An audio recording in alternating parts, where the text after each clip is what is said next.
How to download PUBG on Android. Hi guys, it's Mikran from Gaming Basics. Today I am going to guide you how to download PUBG Mobile on Android. Downloading PUBG Mobile on Android is quite easy, so without any delay, let's start the video. Open Google Play Store. Unlock your Android device and open the Google Play Store app. Search for PUBG Mobile. In the search bar, type PUBG Mobile and press enter.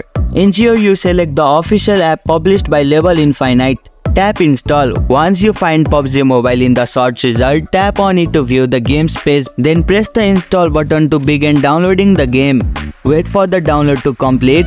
The game will now start downloading and installing on your device. PUBG Mobile is a large file, usually over 1 GB, so ensure you have enough space and stable internet connection. Open the game. After installation, you can either tap open directly from the Google Play Store or find the PUBG Mobile icon in your app drawer and tap on it to launch the game.